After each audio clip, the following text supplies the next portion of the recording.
I never thought I would be doing this, but people need to know the truth.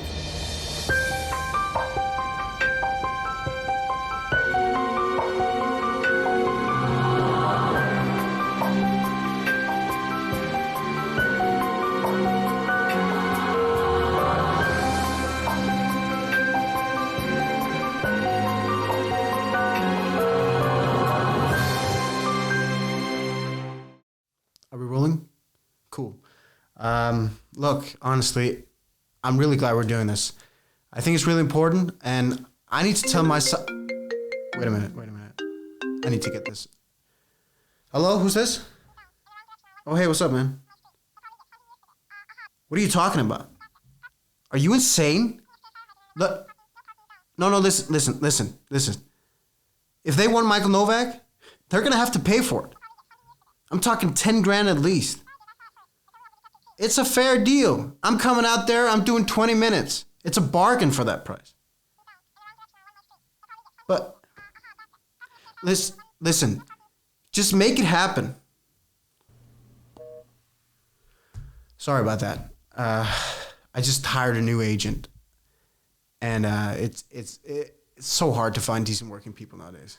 I wish I knew when it all started going downhill, but I'm gonna tell you the real story. Back in October 2019, I was hosting a show with my brother. We called it Grotten. We had a lot of people coming on the show, but this day we had an actor, an upcoming artist, internet sensation, some may say, but his name was Michael Novak. The funny thing about it is that he didn't show up on time, and I realized he had some Louis Vuitton fake glasses on, and seriously, he was looking at his phone all the time. And all of a sudden, he wanted to light up a cigarette in the studio, and we were like, no, that's not gonna happen. Anyways, the interview went well. It was a good interview. It's not the best, it's not the worst, but we could all see he had talent. A few months went by, and I got a call from Michael, and he wanted to do a podcast show with me as a co-host, and he wanted to use our studio. At first I was like, hell no. But then he started talking about how much money he was willing to put on the project and how much money he was willing to pay me. And then I started reconsidering the situation. So I was doing this web series with a couple of my friends. It was a series that was based on our real lives. I played the main character, obviously. And the series did all right. We got hundreds of thousands of views on our episodes and the music videos we made. And it was a lot of fun. Everything started to go downhill, however, when we were invited to be on this amateur podcast. It had 0 viewers, nobody cared about it. Honestly, I only said yes because I knew that the guy who hosted it, Ray, had some connections. Long story short, I came in, I did my thing, we talked for about an hour, and that was it. No biggie. A couple of months go by, and all of a sudden I get this call from and they asked me if I wanted my own talk show online. I thought about it and I figured, why not? I mean, my fans had been begging to know more about me, so I thought it would be a perfect opportunity for them to get to know me a little bit better. So I said yes. As soon as we started making the first episode, I could tell that it was going to be a shit show. And I don't know how it happened, but we ended up doing it for 6 months and making over, I think, 20 episodes or something like that. And every time we would film, it would feel like an eternity, honestly. We ended up doing 26 episodes, but nobody was watching. Nobody was interested. And to be honest, it was a joke. After 26 episodes, I gotta be honest with you, I couldn't handle it anymore. I couldn't stand Michael Novak, and I was pretty much done with this project, for real. When we reached a certain point, I just couldn't take it anymore. I was done. I called up my manager and I said, you know what, I'm not doing this anymore. This guy, Ray, was a total piece of shit. I mean, he wanted to control everything. He kept telling me what to do, what to say, how to act on my own show. I just couldn't take it anymore. So I said, fuck it, and I moved on. After a while, Ray calls me up, and he offers me this record deal. It came out of nowhere. I mean, I had been making music for years at this point, but considering how we left things off previously, I really had to consider working with this guy.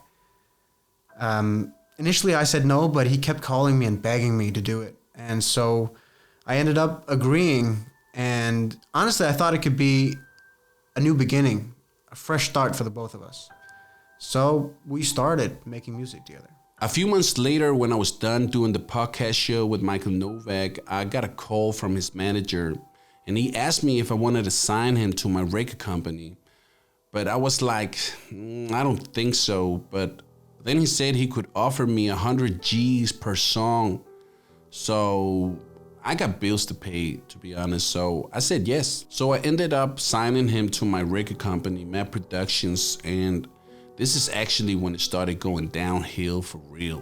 Our first project together was a YouTube song. It was my idea.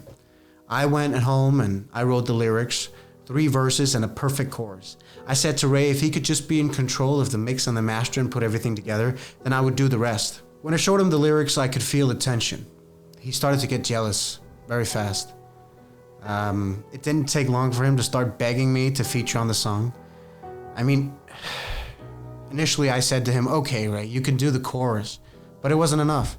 He wanted a full verse on the song, but I wasn't having it. I kept saying no.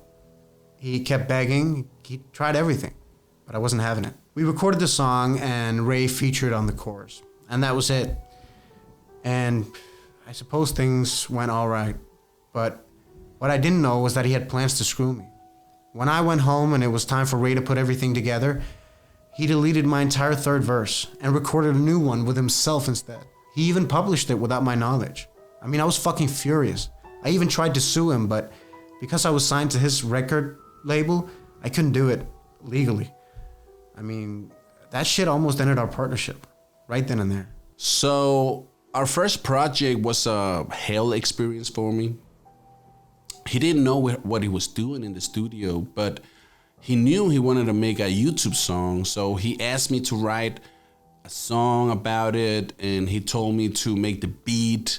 He told me to write the hook, and then he left the studio and said he will be back when I'm done with it. So I made the beat, I wrote the lyrics, I wrote like 3 verses, I wrote the hook, and then Michael Novak came back to the studio, and he was like real drunk. He was like high on cocaine or something, because he couldn't even record the song. He recorded 2 verses. I recorded the last verse. I recorded the chorus too, because he didn't know what he was doing. He was puking all over the studio. He fell asleep on the couch. It was like embarrassing. I wanted to be done with Ray so badly, but when the song was released, it just got this huge reaction.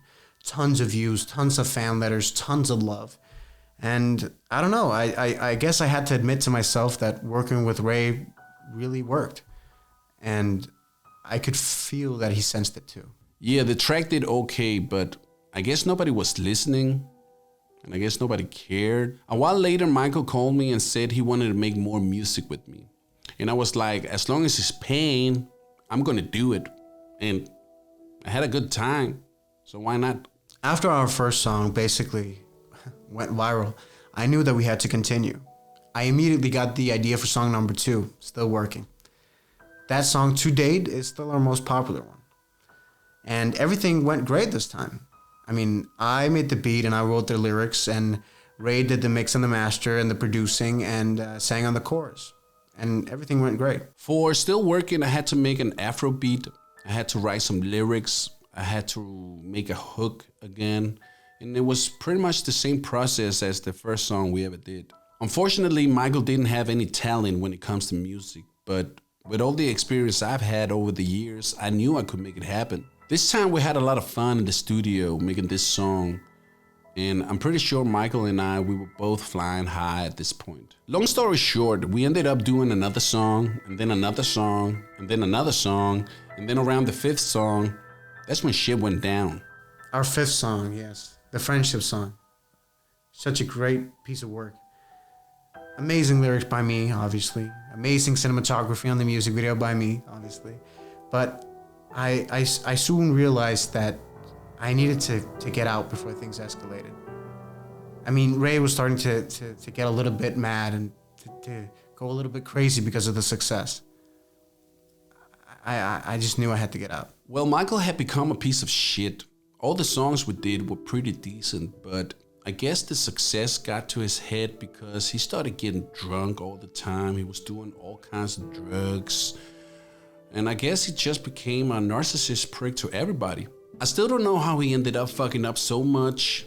It's insane, actually. But I just knew I had to get out of the project as soon as possible. Things were getting out of hand, so I calmly sat Ray down and explained to him that we needed to both move on to other projects. I mean, I did the whole "it's not you, it's me" shtick, and when I told him, he was visibly saddened by the news.